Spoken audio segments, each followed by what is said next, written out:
बिस्मिल्लाहिर्रहमानिर्रहीम। मैं हूं असद करल और आप देख रहे हैं मेरा यूट्यूब चैनल। नाज़रीन, इमरान खान साहब एक मुश्किल से निकलते हैं। अपनी पार्टी का अंदरूनी खाना जो इख्तलाफ है और जिस तरीके से जहांगीर तरीन ग्रुप एक सामने आया हुआ है, उससे अभी वो निकल नहीं पाए। तो एक और महाज जो है उसका अब उनको सामना है, वो है बलूचिस्तान, जहाँ पे बाप और PTI जो है आपस में दस्तो गिरबान नज़र आते हैं।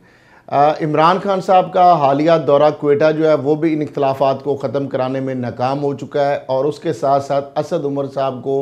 भी उन्होंने इत्तेहादियों के साथ मिलकर मामलात हल करने का जो टास्क दिया अभी तक उसमें वो भी कामयाब नहीं हो सके। इमरान खान साहब के हालिया दौरे के बाद सरदार साले मोहम्मद भूटानी साहब जो है उनसे वज़ीर आला बलूचिस्तान जाम कमाल जो कि बाप पार्टी के सरबराह भी हैं, उन्होंने उनका कलमदान वजारत का उनसे वापस ले लिया। और इससे पहले गुज़श्ता साल अगर बात की जाए तो सूबाई वज़ीर सेहत गुल नसीब जो है उनसे भी कलमदान वापस ले लिया गया था, उनको भी वजारत से फ़ारग कर दिया गया था। इसके साथ साथ अगर बात की जाए तो PTI के जो पार्लिमानी लीडर हैं बलूचिस्तान में, सरदार यार मोहम्मद रिंद जो कि वज़ीर तालीम है बलूचिस्तान के, उनको भी हटाए जाने के बारे में चीज़ें सामने आ रही हैं। नाज़रीन, अब मामला ये है कि जो भूटानी साहब हैं उनके ज़िला लसबेला के अंदर, यहाँ तक कि वो सूबे के वज़ीर थे, लेकिन उनके अपने ज़िला के अंदर भी जो ट्रांसफ़र पोस्टिंग हो रही थी उनकी मर्ज़ी के बरक्स हो रही थी और इवन के बहुत सारी ऐसी ट्रांसफ़र थी जो वज़ीर आला ने की और उनको एतमाद में भी नहीं लिया गया। इस हवाले से वो कुछ अरसा से अपने ऑफिस भी नहीं आ रहे थे और वो नाराज़ थे और इस हवाले से उन्होंने इमरान खान साहब से शिकायत भी की थी। दूसरी जानब यार मोहम्मद रिंद साहब जो हैं उनके हवाले से भी जाम कमाल जो हैं वो और बाप के जो लोग हैं वो उनके हवाले से भी उनके तफजात हैं और वो कहते हैं कि जो बड़ी उनके साथ गनमैनों की एक फ़ौज होती है और सेक्रेटेरिएट के अंदर एक ऐसा माहौल एक पैदा किया जाता है और इस हवाले से बहुत सारे उनके तफजात हैं।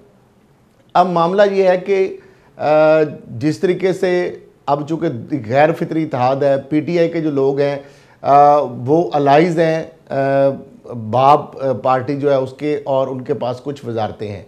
लेकिन जो जाम कमाल साहब की पार्टी बाप है उसके जो सेनेटर हैं, MPA हैं या जो भी MNA हैं, उनको उनकी प्रायोरिटी ये है कि वो उनके ज़्यादा से ज़्यादा काम करें, उनको ज़्यादा से ज़्यादा फ़ंड दिए जाएं ताकि अगले आने वाला जो इलेक्शन है बाप पार्टी पहले से ज़्यादा नशिस्तें ले सके। इसलिए जो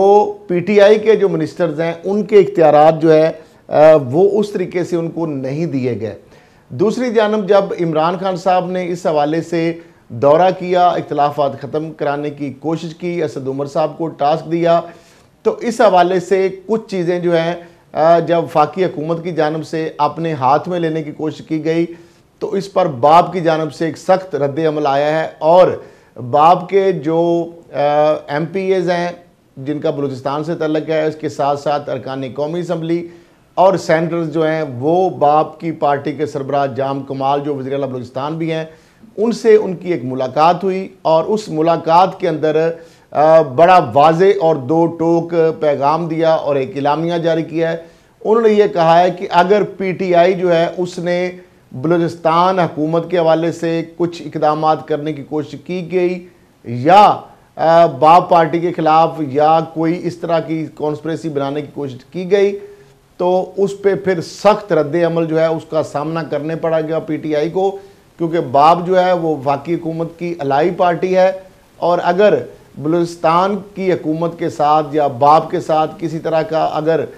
उन्होंने स्टेली माँ जैसा सलूक करने की कोशिश की, ऐसा सोचा भी, तो उसका सख्त रद्द अमल आएगा और वफाकी हुकूमत जो है उसको इस चीज़ के लिए फिर तैयार रहना होगा। तो अब मामला ये है कि जिस तरीके से ख़बरें ये आ रही हैं कि शायद ईद के बाद जिस तरह एक तरफ तो आ रहा था कि PTI का जो हम ख्याल ग्रुप है जहांगीर तरीन का, एक तरफ उसके बारे में ख़बरें आ रही हैं कि शायद वो हुकूमत को टफ़ टाइम देने जा रहा है ईद के बाद, लेकिन ये मैं आपको बता दूं कि जहांगीर तरीन ग्रुप तो कोई टफ़ टाइम शायद ना दे पाए, लेकिन ये बाप और PTI की लड़ाई जो है आने वाले दिनों में देखेंगे कि इसके अंदर शिद्दत में मज़ीद इजाफा होगा और इसके अंदर जो है फिर PMLN और पीपल्स पार्टी जो है वो भी अपने जो है कार्ड खेलने की कोशिश करेंगी और बलूचिस्तान के अंदर जो मखलूत हुकूमत है PTI और बाब की जो इसके इत्तेहाद को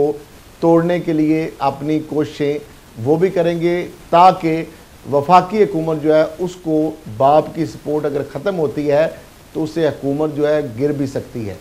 तो अब ये मामलात हैं, अब देखते हैं कि इमरान खान साहब इन मामलात को किस तरह टैकल करते हैं, और अगर ये मामला इस तरह कंट्रोल में ना आया तो फिर अगली खबर ये है कि पंजाब हुकूमत के अंदर भी एक फिर तब्दीली आ सकती है और PTI की हुकूमत यहाँ से जाने के भी इम्कानात पैदा हो सकते हैं। ये जो चिंगारी अगर इस तरीके से हुकूमत मैनेज नहीं कर पाएगी बलूचिस्तान हुकूमत की, तो ये आगे फिर पंजाब का रुख करेगी। और इसमें पीपल्स पार्टी ऑलरेडी कह चुकी है अल-एलानिया कि वो हुकूमत के ख़िलाफ़, पंजाब हुकूमत के ख़िलाफ़ अदम एतमाद लाने के लिए तैयार हैं। सिर्फ नून लीग अगर उनका साथ दे दे, और इसके लिए कोई वजारत आला के भी वो ख्वाहिशमंद नहीं हैं। तो अब देखना है कि हुकूमत इन सारी चीज़ों को किस तरह हिकमत अमली से अपना इसको कंट्रोल करती है, और अगर नहीं करती तो ईद के बाद हुकूमत के लिए एक नया बहरान जो है वो पैदा हो सकता है। एक तरफ बजट का मामला होगा और दूसरी तरफ बाप और PTI की लड़ाई है, ये शिद्दत इख्तियार कर सकती है। आज के लिए इतना, इसी के साथ इजाज़त दीजिए। अल्लाह।